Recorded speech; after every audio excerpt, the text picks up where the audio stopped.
Face it, running a small business is a roller coaster of emotions. The reality is there's no way to completely avoid the chaos, but the people, processes, and systems you built into your business can be the difference between thriving and sinking. Yeah. If you're a business owner or entrepreneur feeling the chaos creep into every area of your life, you need the Organized Chaos Podcast, hosted by Trainio founder and CEO Chris Ronzio. You don't need another podcast with thought leadership fluff. You want practical entrepreneurial advice that can help you build a better business today and get back time to do more of the things you love. You see, every weekday, Chris shares bite-sized topical episodes on small business leadership, people management, productivity hacks, and entrepreneurship. And it doesn't stop there. On Fridays, they feature exclusive interviews with today's top founders, authors, and the leader in the space. Names like Sam Parr, the founder and CEO of The Hustle, the author of Scaling Up, Vern Harnish, and Shark Tank host, Damon John. Join the thousands of monthly listeners learning how to organize the chaos in their business. Available to stream on all podcast apps or click the link in the show notes. Broadcasting across the nation from the East Coast to the West, keeping you up to date on technology while enjoying a little whiskey on the side, with leading-edge topics, along with special guests, to navigate technology in a segmented, stylized radio program. The information that will make you go, Pull up a seat, raise a glass with our hosts as we spend the next hour talking about technology for the common person. Welcome to TechTime Radio with Nathan Mumm. All right, welcome to Tech Time with Nathan Mumm, the show that makes you go, Technology News of the Week, the show for the everyday person talking about technology, broadcasting across the nation with insightful segments on subjects weeks ahead of the mainstream media. We welcome our radio audience of 35 million listeners to an hour of insightful technology with a little whiskey on the side. I'm Nathan Mumm. Welcome to our show today. We live stream during our show on 5 of the most popular platforms, including YouTube, Twitch TV, Twitter, Facebook, and LinkedIn. We encourage you to watch us live or visit us at techtimeradio.com. Tweet us during the show at hashtag TechTimeRadio, and we'll do our best to respond to your tweets. You can also check out our new TikTok channel by looking for TechTime Radio on the TikTok app. Get our intern shorts and full video recaps of the show at techtimeradio.com. I'm your host, a technologist with over 30 years of technology expertise, working for Fortune 500 companies across the country. My co-host here, Mike Corday, is an award-winning author. Originally from Arizona, he is a human behavior expert living in the Seattle area with a master's degree in forensic psychology. Mike helps me keep from geeking out while providing an insight into human behavior and how it interacts with technology. We are two friends from different backgrounds, but bring the best technology show possible every week for our family, friends, and fans to enjoy. Welcome, everyone. Let's start today's show. Now on today's show. All right. Today on Tech Time Radio, Twitter former security chief has accused the company of lying to Elon Musk. Oh, we got an Elon Musk saga. Man, this guy is made for technology news hero. This guy is doing so much in today's top stories. I thank him for just existing and deciding to cause controversy across the technology spectrum there. okay. Okay, you know, I know he's one of your favorites. well, you know what? He's one of my favorites. Favorite. Because he gets in so much trouble and he just kind of states his mind and really never thinks about what he's saying when he actually talks. Kind of reminds me of a former president or somebody that maybe would have Really? had it. Yeah, well, You kind of a little bit, but he just kind of speaks his mind. And if you like it, you like it. If you don't, you don't. Well, we're also going to talk about Sony. The PlayStation VR2 is coming out, but when? Now, this is very interesting because Sony is going to try to compete with Meta in the space of virtual reality. So in our virtual reality spectrum, you got Meta with Zuckerberg trying to do everything he can for virtual reality. Yeah. You got Apple that's coming on out next year with a device that's really spending their time on augmented reality and not virtual reality. But so they're going to kind of have the glasses that you can see through and you can have stuff that comes on up and different items that are available. And then, of course, now Sony is coming out with their VR solution. So we're going to see how that plays in the space also. Yeah, for the first time, I got an email from Facebook. Oh, did you? Well, Meta. Or what did Meta tell you? They want me to set up a Meta Quest account. A Meta Quest account for your for my online virtual life. For your online virtual, do you have a virtual headset? No. So, but they're just still trying to get you to still sign up for your life, huh? Yeah, they want me. They want to sell you one. Maybe. If you need to rent one, you can just borrow mine because I only use it. Like you probably once a have year. like 18 of them. No, I only have one of them. Okay. Those I are I have an Oculus Quest, but they stopped supporting that. So They did. All right. Then we also, of course, we have what happened to the idea that Elon Musk had to plug brain chips into our head. Well, essentially, the company is called Neuralink. Guess what? And they are having a release date on Halloween. What is this? So Elon Musk, we're going to talk about this. So yeah, they're going to come. So we're going to put Elon. chips. You ever watch the Matrix series, right? Did you watch Matrix 1, yeah. Matrix? So you know how they had like those computers that plugged into people's brains? Yeah. This is literally Neuralink company. I know, same we've thing. talked about Neuralink on the show a couple of times. It is. So they're making a big announcement on Halloween. Okay. That sounds a great day. That sounds like a great day. Let's see what happens. All right. And then we're going to take a look back at Windows 95 release because it's this week in technology. We're going to go back and take a look at it. We got some stories to share from the actual release that I can tell you about, and I won't get in too much trouble. And then we have Nick Espinoza joining us. Social media apps, are they out to get us, or are they a part of our ecosystem now that we have to have a part of? I'm going to ask you a question for Mike's mesmerizing moment, and then we're going to have Nick explain all the social media apps, security risks, breach risks, and different aspects that we have for our show today. And then, of course, we have our This Week in Technology, Nathan Nugget, and our Pick of the Day whiskey tasting. But now it's time to start the show. Did you just knock on wood? I just put my papers down. No, you were like knock knock. Well, I got to be careful if we're going to be talking about social media apps. I want to make sure all of our streaming services still work. Okay. Yeah. It's time to start our show with our technology fail of the week, brought to you by Elderberry Boost. Get your Elderberry Boost today at elderberry-boost.com. Mike and Odie, here's your TFW, our technology fail of the week. Let's see if you go WTF to our TFW. This week's fail comes from the CLOP ransomware group, CLOP ransomware group. Hackers attacked the UK water supply, but extorted the wrong company. So let's talk about this. If I'm going to be a hacking group, if I'm going to extort a company, let's say I sent my email to Walmart and I hacked Amazon and I decided to send it to Walmart, how much traction do you think it's going to get with a threat to say that I have your information when I'm sending all the information incorrectly? Well, I don't know, maybe a finger. That's kind of what happened. So the UK attackers attacked a water supply to extort the wrong company. They would have gotten away with it too if it wasn't for the middling kids. So middling or meddling? Meddling kids. There you go. Sorry, that was supposed to be a Scooby-Doo reference. Yeah, it didn't come off. All right. Well. Hackers informed Thames Water of its network security inadequacy. Thames. Is it Thames? Thames. It's named after the Thames River. Are you sure it's not Thames? It's Thames. And it's not Thames either. Are you sure it's not Thames? It's not Thames. It's Thames. It's Thames. Okay, we'll have to do we'll call it Thames Water Networks security inadequacies. They claim that they acted responsible by not encrypting their data and essentially said 5 terabytes of data compromised their systems. Well, the Thames Water Tim's. Okay, the Tim's. Is that like the Tim's Cascade potato chips? Tim's. Okay, Tim's Water officially disputed potato chips, these claims via a statement saying the report of the CLOP having the breach of its networks was a hoax. The operations are full capacity. Now, the CLOP breach company essentially went back and corrected their error and now lists the South Staffordshire Water as the possible victim of their exhortation site. Okay. So note to hackers. Here's what we got.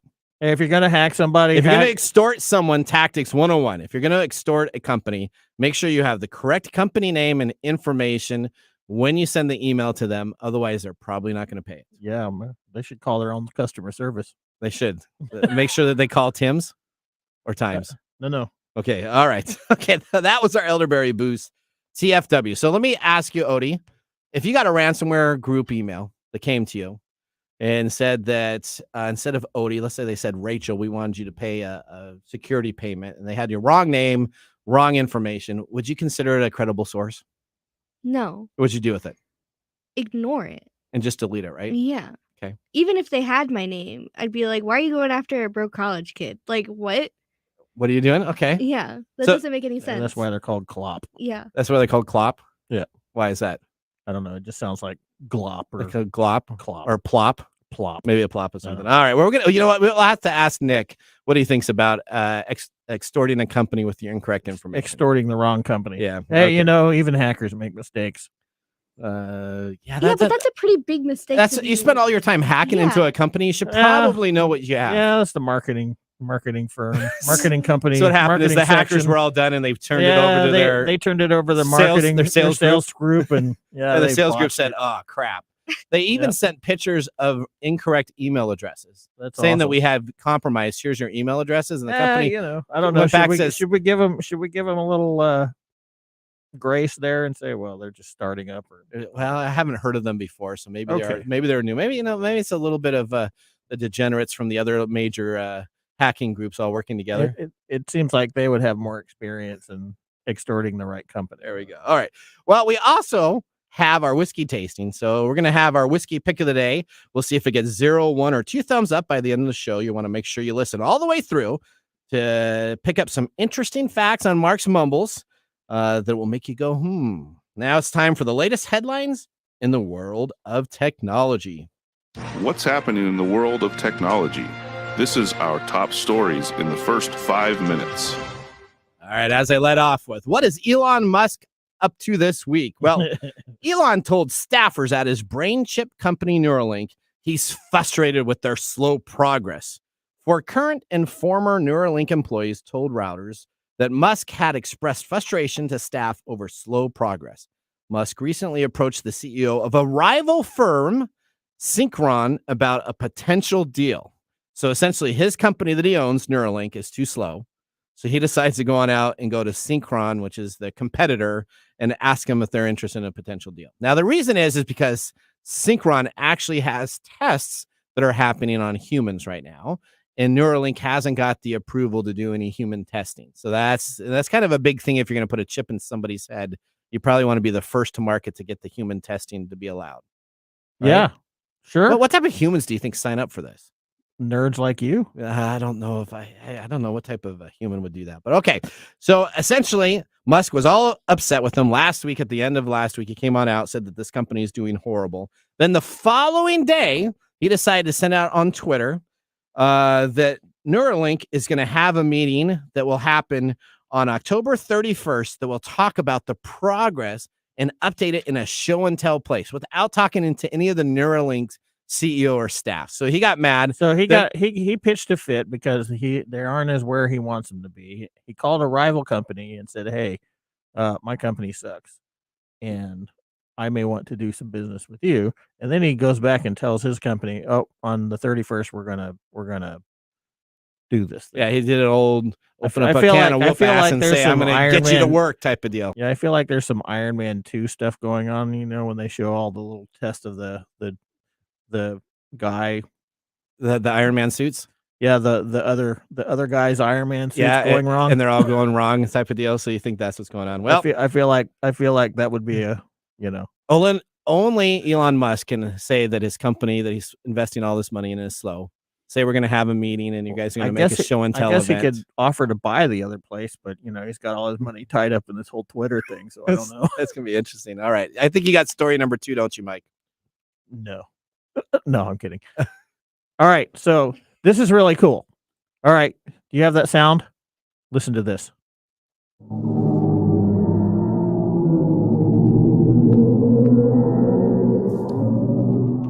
Do you know what that is? Sounds like my stomach.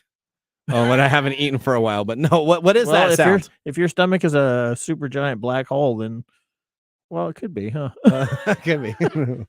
That is the sound of a black hole in a distant galaxy. Wow. Okay. It's 250 million light years from Earth. Okay. Now, we all think, and we all have been told this, you know, there's no such thing as sound in space, right? Because the majority of space is a vacuum and sound waves can't travel through a vacuum. But when you have this galaxy out there, you have all these dust particles and things clogging up the space so sound waves can travel through them. Okay. And that is what that is. So This was first identified in 2003 in data gathered from NASA's Chandra X-ray Observatory. Okay. Right? They took all the information from this, and it took them a while to extract all the information so that they could recreate this sound. Okay.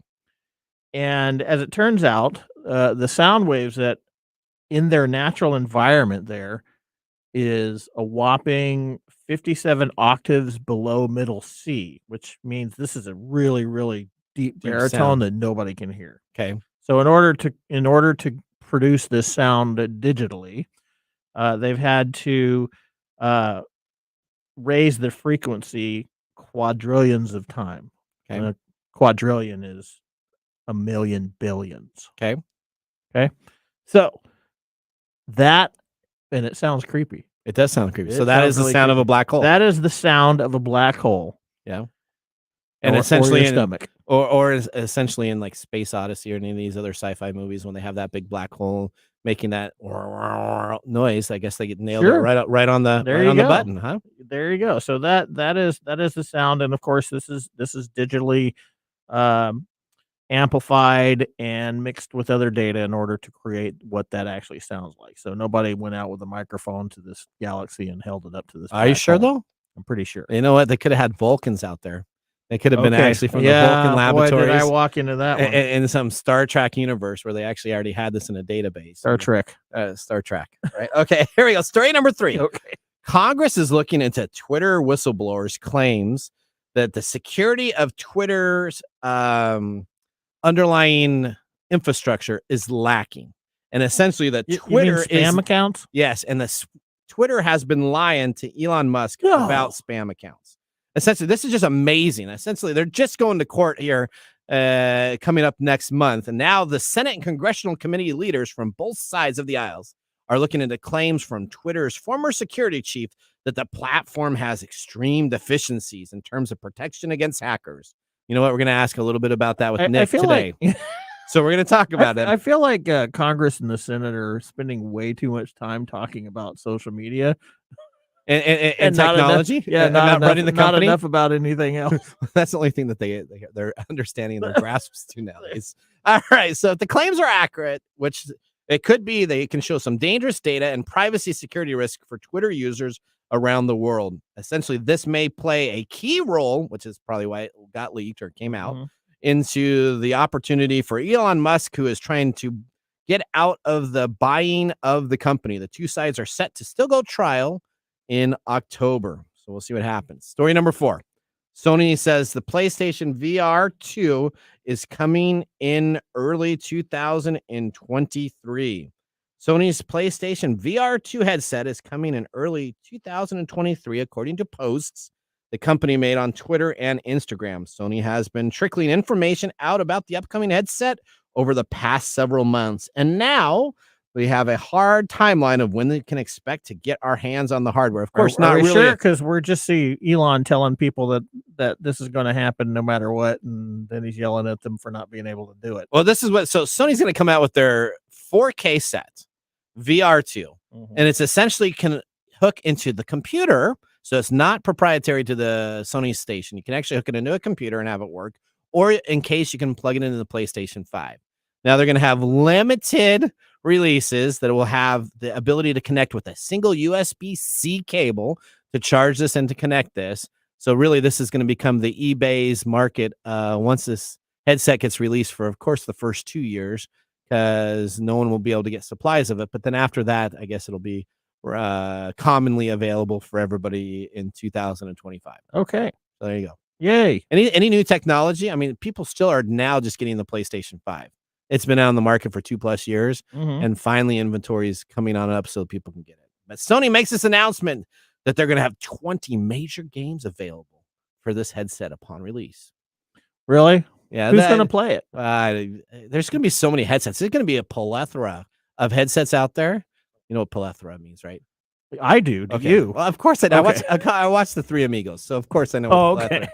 You have a plethora of pinatas of your garden. Okay. Okay. All right. There you go. So essentially, I'm glad you I just wanted to- learned vocabulary through comedy movies from the 80s. That's the best type to learn from. Okay. All right. Well, all right. Up next, we have our segment Ask the Expert with Nick Espinoza, a regular contributor to the radio show. Today, we're going to be talking to Nick about social media applications. Are social media apps out there to get you or to help you? We'll be back in a moment after we take this break. You're listening to Tech Time Radio with Nathan Mumm. Hey, Mike. Yeah, what's happening? Did you know for every $1 spent on email marketing, you receive $36 in return? That's pretty awesome, right? Yeah. But it's all so complicated. All those advanced tools and features, you don't know how to approach them at all. What if there was an email marketing platform where you don't have to rack your brains to get started? A tool that's not overloaded with unnecessary features you don't want to pay for, and believe it or not, has a support team available 24/7, even on the free plan. There is a solution, Mike. Let me introduce you to Sellzy, a tool that makes email marketing as easy as 1, 2, 3. With Sellzy, you can launch your first campaign in 15 minutes. No coding required. A very easy to use, intuitive email builder with over 300,000 gifts and stickers to choose from, and 500,000 plus free stock images, a customizable countdown timer, and more. Create emails for any business goal, from e-commerce to nonprofits. Easily create automated email sequences for your business. Get 24/7 support via chat, email, and phone, even on the free plan. Sellzy has just launched a special deal. You can now get a lifetime access to all Sellzy features for just $49. All the core features, unlimited emails, automation, segmentation, advanced analytics for the price of 10 lattes. Sellzy is the easiest way to start selling with emails. Try it now. Click the link in this episode description on Tech Time Radio to get that special deal. No commissions or hidden fees. To learn more information, visit them at the simple and easy site to remember. Just go and visit Sellzy.com. That's SELZY.com. The easiest way to send emails.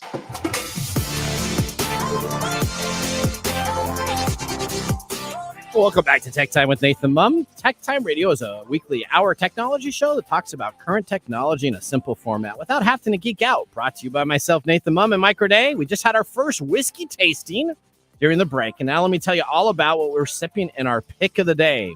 During the show today, we have chosen the Barrel Hitch American Whiskey, $22.99 a bottle if you can find it. It's out of print now, so it's kind of a rarity that came on out. It's 80 proof. Now, Barrel Hitch American Whiskey was released in Portland, Oregon, based Eastside Distilling in 2015. It was created by two women who sought to realize their passion for spirits. Master Distillery Mel Helm and Chief Brand Officer Carrie Earls. Is that what it said? Earls? Airless? Airless? Airless? Earls? I don't know. It's blended from whiskey sources selected for their contributing flavor profiles. What's more tempting on the tongue than brown sugar and vanilla? Buttery oak and a silky body. Bottled at 80 proof, Barrel Hitch hits the mark with a smooth body of unique notes of toasted oak, green apple, and vanilla. The happy results in the blending process. What'd you think of it? It's pretty good. It's pretty good, isn't it? It's pretty smooth. What did Odie smooth. say? What did you say about it? They know what they're doing. They know what they're doing. know. That's They what know she what they're said. doing. They know what they're doing. So this is I don't know if I'm going to give it a thumbs up yet or not, but I can guarantee you by the second commercial break, there'll probably be none left. Okay. Okay. All right. Well, make sure you stay all the way to the show to see if we give it a thumbs up or thumbs down and listen to the Mark's mumbles. Sure. Now that we got our whiskey out of the way, we have our technology expert ready to join the show. Nick joins us. He is an expert in cybersecurity and network infrastructure. Nick Espinoza has consulted with clients ranging from small business to the Fortune 100 levels. In 1998, at age 19, Nick founded Windy City Networks, later acquired in 2015. He then created Security Fanatics, where he is the chief security fanatic. We welcome Nick to our video stream to start our next segment. Let's get ready to roll. Welcome to the segment we call Ask the Experts with our Tech Time Radio expert, Nick Espinoza. All right, Nick, welcome to the show. Hi, Nick. Hey guys. All right, so we have a lot of our favorite things. We got whiskey, We got technology, and we got Nick Espinoza back on the show. Mhm. All the fans that are complaining that I didn't have him on for 3 weeks, here you go. He's back on. And Nick is here. Nick, I get letters about you when you're not on the show. They say, well, hey, we need to have some more Nick Espinoza. So glad you could join us today. And thank you for paying the bill. So here I am coming up. I have to say about Elon Musk though. I've always heard that if you insult Beyonce on Twitter, you are in for it. I just went through that by interviewing somebody that is probably Elon Musk's worst nightmare. And I took a week of being called the dumbest person on the internet just for having an interview with this guy that basically claims that the driverless car that Elon Musk is putting together is seriously flawed. Now, I'm not an expert in driverless cars, but it was a mess. I just took so much crap for a week just for talking to this guy. It was pretty amazing. That's awesome. Social media at its finest. Yeah, that's what happens with Amazon. Let me just tell you, I can't sell anything on Amazon anymore as an associate because every single time I did you get busted? Yeah, they keep on ripping me down, saying, "Hey, you guys need to not talk about our stuff on the." Okay. Well, social media is where civility goes to die, and I just got a lesson in that. So this is gonna be really a great. That was the gaming platform that's happening. You know what? I can't wait for this because let me just tell you. On our show, we use Twitter, Twitch TV, YouTube, Facebook, Instagram, TikTok, and Reddit. And by the time we're done with this episode and Nick Espinoza coming in and talking about all the security flaws, we are essentially will be broadcasting from our own downstairs studio on community television because they're going to ban us from probably everything that we're going to talk about. So that's okay. Sure. We're just putting it out there right now. Let's you know what? Let's start with the big heavy hitters here. So tell us a little bit about social media apps. Give us kind of an update for the everyday common listener. What social media apps are, privacy and securities for applications, and a recommendation of a platform that you find secure, specifically with texting. I text, right? Yeah. So what do you use to text? Some people use their phones. Let's start off there. Yeah. I mean, first things first, if we're going to start with texting and not social media, because I think those are two different things, hands down right now, I think it's important to understand that the built-in text message app that just comes with your iPhone or your Android is not private at all. So when you're sending and receiving a text message, just using the standard text messaging, your texts are actually captured and seen by your cellular carrier. Now, so for example, if you remember like a few years back, there was a super popular podcast known as Serial that actually featured a case against a guy, his name is Adnan Syed or something like that. He was convicted of killing his girlfriend in high school, and the prosecution used his text messages, his call records, and the cell phone tower location to try and make the case of why he was guilty. And that was 1999. So we've known about this for quite some time. So in terms of like a privacy focused messaging app, I use Signal. I love Signal. I'm a big fan of Signal. It is designed to be end-to-end encrypted. So if you're on Signal, for example, and I'm on Signal, then I'm on Signal. Great. So if I message you to your phone number and you message me to my phone number and we're both using Signal, basically it's encrypted on the phone, it's sent encrypted across the internet, and it's received on your phone as well. But if you don't have Signal and you're texting me, I can still use Signal as a texting app. And so by default, it is what I go to, and it is super, super private. It's a nonprofit. It's known good security for texting. All right. So that should be everybody 101. If you have a texting app on your phone, or if you just are texting in your standard Android phone or your standard iPhone, go download Signal. Load it as your default texting app. It actually doesn't change much. You can drag and drop the icon where you currently have your texting icon now, and you can still have the same phone numbers. You can send the same information. If they don't have Signal on their end, they'll still receive your text messages that you send, but then you have encryption. All right, so that's number one. Now let's get into social media. All right, first thing up, let's talk about Twitter. Let's go right with there. Twitter's first. Now you use Twitter, so you must think that it is secure and it's reliable and it must be all that it's great. Elon Musk is looking to get, right? Sure, so that's why I store all my naked pictures in Twitter. I mean, that's, all right. No, so Twitter is a hot mess with security. And as you mentioned today, and then my daily video today was literally on this, a whistleblower came forward. The guy's name is Peter Zatko. He goes by Mudge, which quite frankly is a pretty cool nickname. He was the head of their security, Twitter security. He reported directly to Jack Dorsey, the CEO, and then the guy who replaced him, I cannot remember that guy's name off the top of my head. And my video was entitled today, Twitter is a U.S. national security threat. So I am prepared to be banned or shadow banned or never get that blue check mark to save my life. Now, some of the things that we actually found really interesting as I was just diving through this, piecing this through from my own stuff, is some of the allegations that he has leveled are just absolutely like from a cybersecurity 101 course. It's unbelievable how bad it is, assuming what he is alleging is actually true. So some of the points that he made were half of their employees, and we are talking about thousands of people, had access to critical controls that actually ran Twitter. Twitter executives basically, he claimed, didn't have the resources to fully understand the true number of bots on the platform, and they actually weren't motivated to do that, which is why Elon Musk coming in and now saying, well, we're going to subpoena this dude because like he has information that we need about how we're trying to back out of this $44 billion like deal due to all the bots. This is going to be really telling to the point that you made earlier. Now, on top of that, some of their senior most executives had been trying to cover up serious vulnerabilities because one or more of the current employees might have been actually working for a foreign intelligence service. Now, we actually got wind of that a while ago before the whistleblower, when we found out that somebody that apparently was working for Saudi intelligence appeared to be working for Twitter. I believe it was Saudi intelligence. This was like a year ago or so. On top of that, no logging into which employee in the environment did what.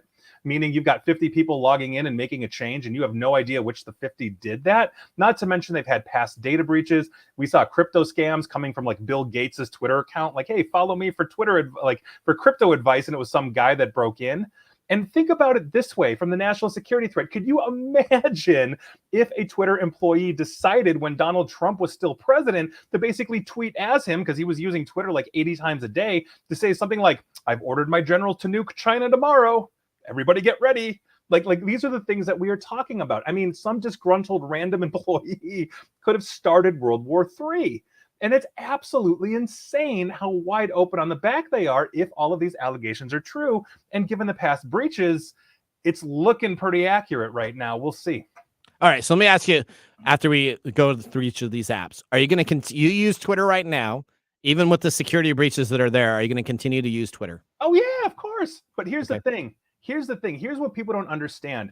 Understand the old adage of if it's free to you, you're the product. Meaning whatever you feed the beast, they're going to take, they're going to sell, they're going to use in some way, shape, or form. You cannot expect privacy. So if you are tweeting out something publicly, even if your account is closed only to your followers, all of the Twitter employees can still see it. They can all data mine it. If you're DMing back and forth with somebody, let's say former President Trump was DMing a senator, not nuclear codes or something, God forbid, but every Twitter employee, or at least half of them, could see things like that. So understand that, like, when I'm putting stuff out into the social media, I'm not talking about personal things. I'm not talking about things I consider private. For me, it's purely, hey, I'm Nick Espinoza, cybersecurity, cyber warfare. Come follow me. Let's talk about these things. And that's it. And that still gets me in trouble when I talk about Elon Musk.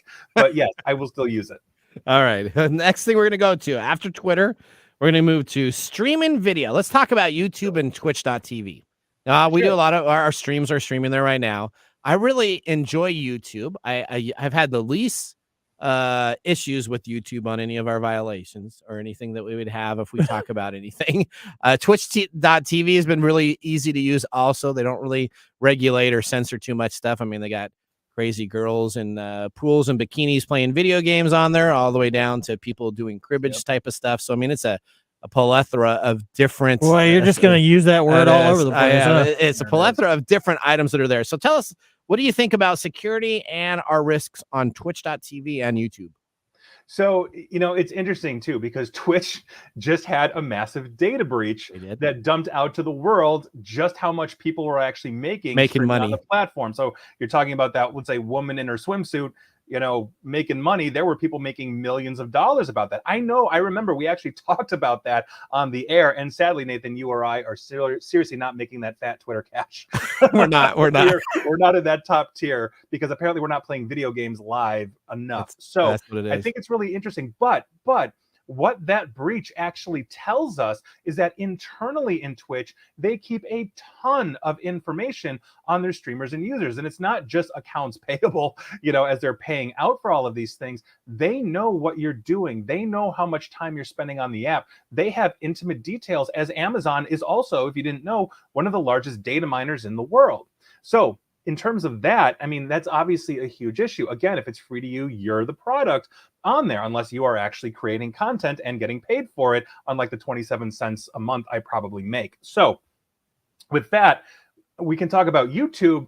And quite frankly, YouTube is a Google product. So honestly, they probably know what type of oil you put in your car 40 years ago and have everything since, and so understand that while YouTube, as far as I can tell, hasn't had any kind of massive data breach, Google themselves had back in the mid 2000s. Obviously, they've stepped up their game in terms of security, but Google being one of the largest, if not arguably the largest data miner on the platform, YouTube is in that ecosystem because you're talking about billions and billions and billions of hours of content being uploaded. I upload there almost every single day, not to mention tens of millions or hundreds of millions of people daily. And so they know everything about me. When I go onto the back end, as I'm sure you do, into the analytics side, of what you create, they can tell you specifically, in this video, how long somebody watched the video, where it was, and what range it was. Yeah. Oh, that video 2 years ago, like second 34 to 48 was what was the most watched thing. I mean, it's unbelievable. So understand they've got a ton of it. Even if you're just browsing, they know who you are, they know what you're browsing, which is why they can recommend so effectively, not just what you subscribe to, but what they think you want to subscribe to increase their revenue. All right, let's move to TikTok next. Now I'm going to skip. We're going to have a different talk regarding Facebook and Instagram. Oh, well, I'm going to try to say they're the Mac Daddy. Facebook's Mac Daddy of data breaches and data mining. They're the worst. They're the worst. I don't even their AI doesn't like them. So, Lord. I literally, we could spend 2 shows just on their stuff. So let's go to TikTok. All right, TikTok. Now I heard a rumor that it might not be very safe to use TikTok. Can you explain that? Oh my God, absolutely. So I did a video called Delete TikTok Now, like 3 months ago, 3 weeks ago or so. And I got like thousands of views and a lot of love for that one. But first, before we start on the many, many, many TikTok woes, can I just say that TikTok proves that Milli Vanilli was seriously way ahead of their time. They were. Everybody all lip sync. Everybody lip syncs on there. Everybody does it, and now they're making money lip syncing rapper music. You just can't do it on SNL and have a career that survives. 30 years ahead of their time. Milli Vanilli, 30 years ahead of their time. There you go. But I'm just saying TikTok is a huge, huge problem. They are pure awful. They were a couple years ago reverse engineered by a cybersecurity researcher that found this app was, if it was on your home Wi-Fi, for example, scanning every device in your Wi-Fi. We learned from a whistleblower that Chinese employees have access to the back end of U.S. user data, even though their executives went in front of Congress and said they didn't. We recently learned that several of their employees either past worked for Chinese state media or still, according to LinkedIn and other sources, work for both TikTok and the Chinese state government media, and on and on and on. But the most recent one we heard is that they can steal your credit card information, they can steal your passwords and all of that. And here's what's going on with that. So when you go, let's say in TikTok, and you see something, you're like, oh, I want to buy this, and you tap on it, it doesn't launch a browser like Chrome on your phone or your iPhone or your Android. It keeps you in TikTok and uses their integrated browser. So what they have there is actually a plugin that understands what you're typing. So if you go and say, hey, I'm going to buy that stupid thing I saw that stupid person dancing to, and you go ahead and you create a username and password, they can see you typing in that email address. They can capture you typing in that password. They can capture you typing in that credit card. And this was recently discovered by a cybersecurity researcher that was published in the last, I want to say, week or two. Yep. But TikTok obviously denies this. They say, yes, we actually do have this capability in our in-app browser, but we're not doing it.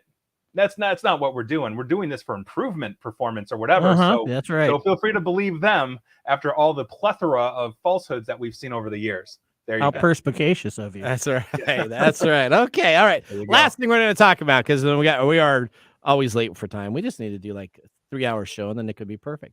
All right. Last thing, Reddit. So we are now having a Reddit forum, and Reddit is kind of like a bulletin board service, right? Back in the day, that's an old style type of deal. So have you had any concerns with Reddit breaches, anything to that extent that we should know about? So about 4 years ago or so, Reddit did have a massive data breach. They basically, the attackers got in and they accessed an old database that included usernames and some basic hashed passwords, meaning pretty easily crackable passwords.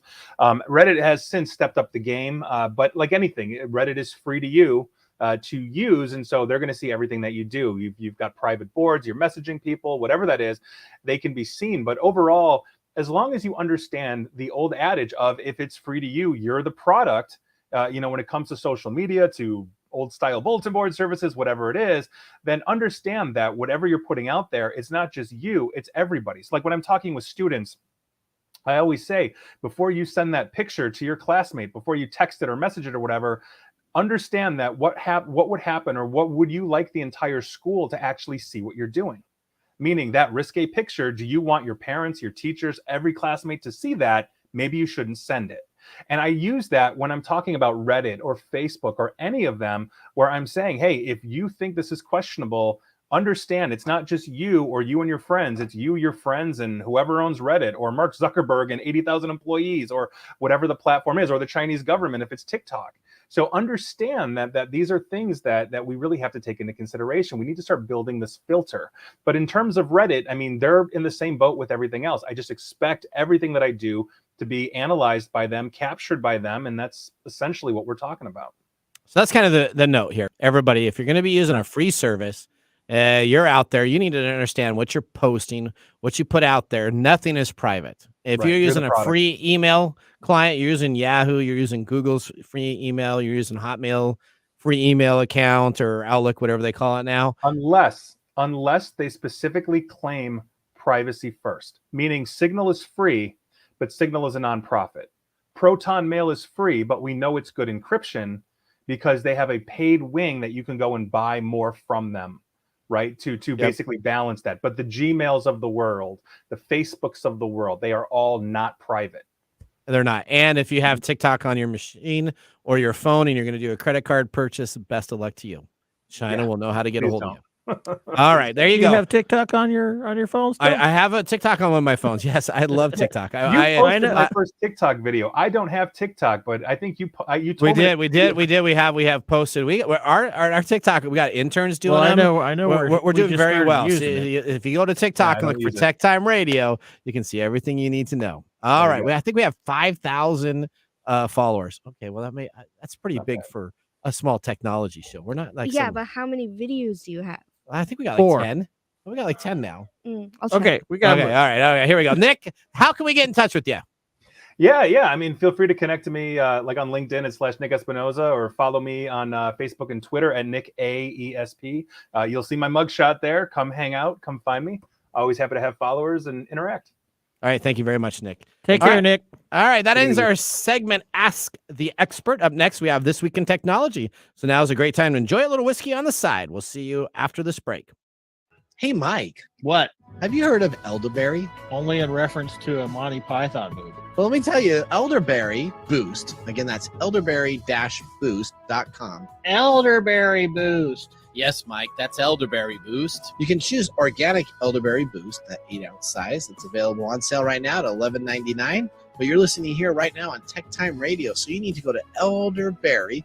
That's ELDERBERRY-boost.com and get some today. Elderberry Boost. Elderberry is an all-natural organic immune system booster and antiviral. Elderberry is known to actively fight against viruses, including colds and the flu. It also works as a natural remedy for allergies, cancer, digestion, heart disease, high cholesterol, headache, toothache, weight loss, and reduced inflammation. It's a natural and healthy diuretic and has many antiviral properties. While it is famous for fighting the flu, it is effective for any illness. Elderberry Boost was created to provide a quality organic elderberry to their customers. After searching years ago for a perfect elderberry syrup, none could be found, so they essentially created their own homemade recipe. If you would like to get 15% off your first order of Elderberry Boost, just put in the discount code TechTime at checkout. Again, that's elderberry-boost.com. Elderberry Boost. Hello, my name is Arthur, and my life's work is connecting people with coffee. Story Coffee is a small batch specialty coffee company that uses technology to connect people to each product resource, which allows farmers to unlock their economic freedom.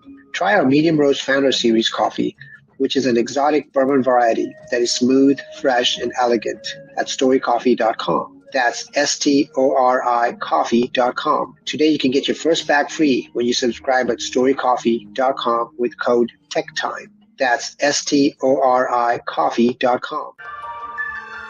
And now, let's look back at this week in technology. All right, we're going back to August 24th, 1995. 1995. Windows 95 was released, kicking off the largest product launch in technology history. Microsoft releases the highly anticipated Windows 95. More than 1 million copies will be sold in the first 4 days of its release.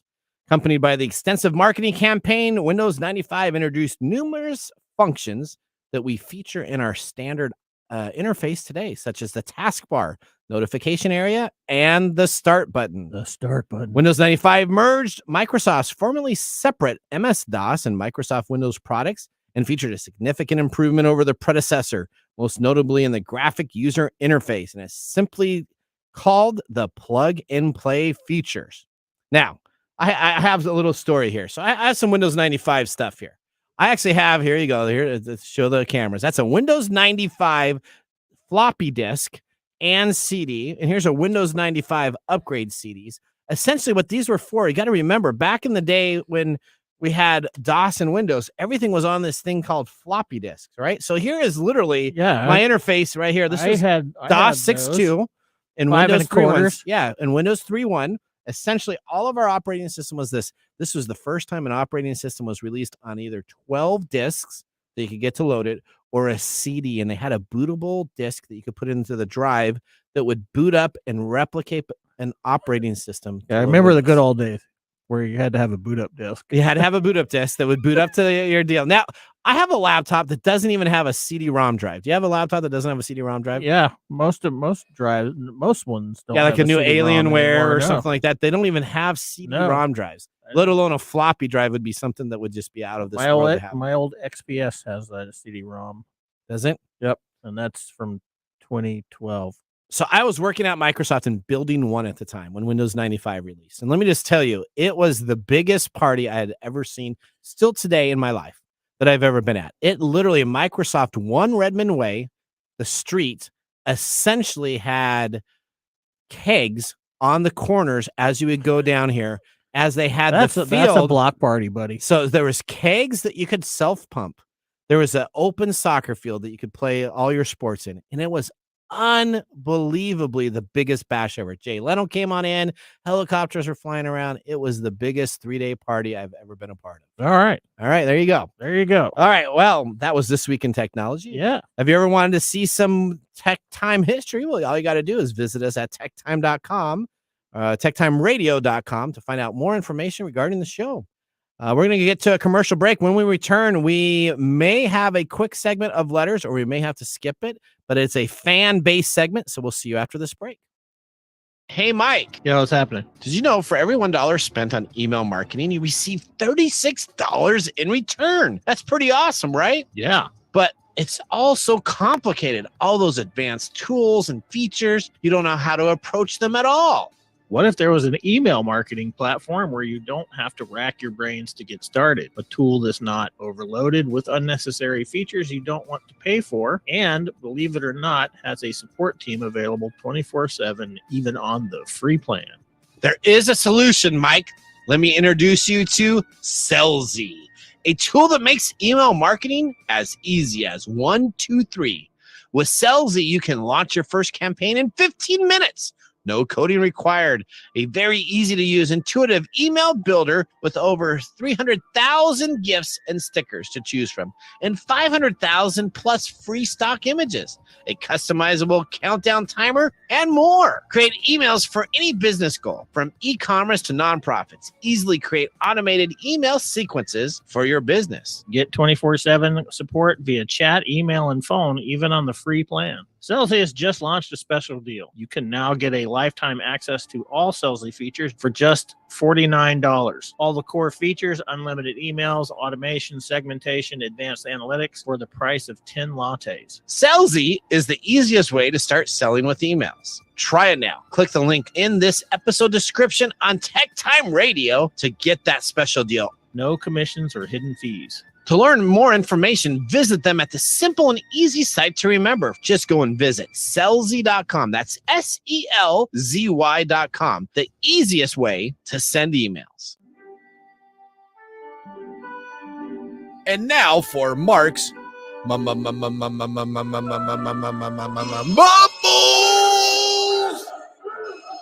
All right, we have the Barrel Hitch American Whiskey. Now, Mark says Eastside Distilling out of the Portland, Oregon area is known in the whiskey circles mostly for its sourced Burnside bourbon. This is a unique offering that's not produced anymore, but if you can still find it on a few shelves, you should grab it.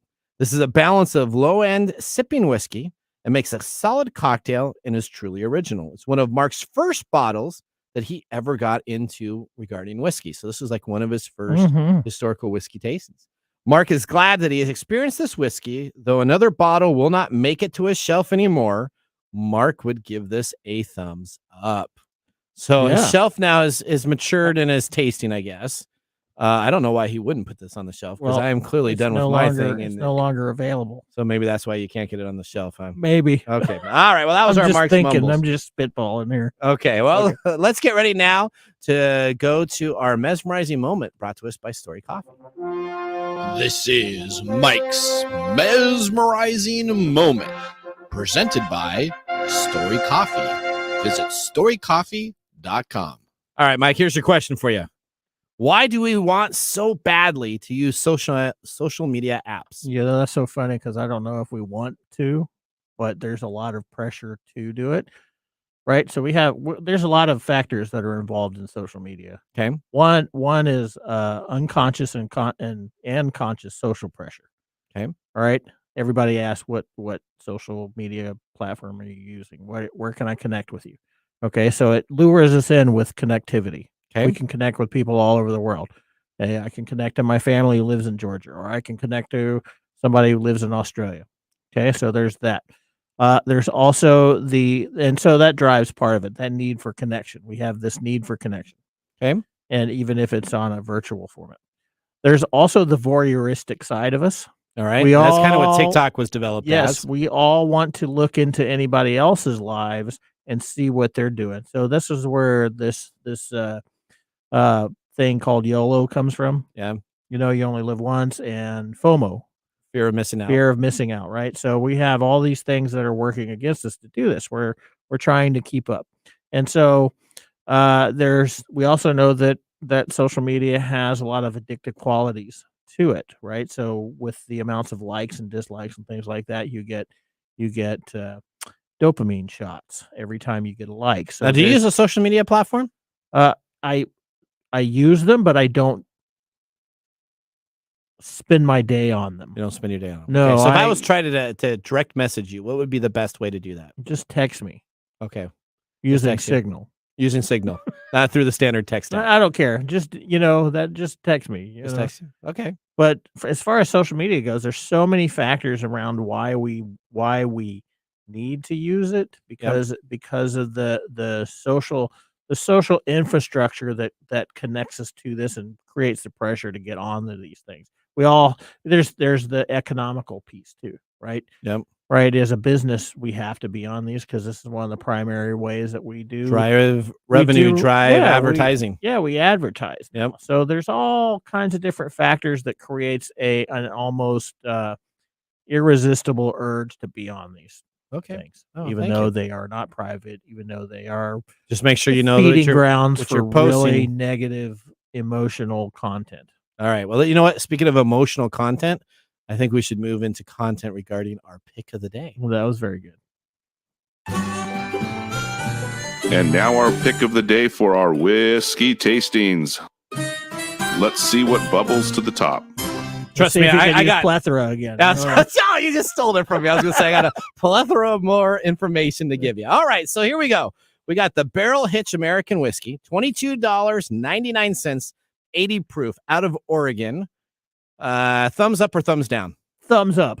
Thumbs up by Mike. Why did you give it a thumbs I up? really like the flavor. It's smooth. It's tasty. Okay. All right, we'll go to Odie next. Odie, what did you think? I liked it. It was warm, smooth, fast, just like an overall good taste. What are you talking about? It was Warm, warm. smooth, and I thought fast it was- over there. I liked it.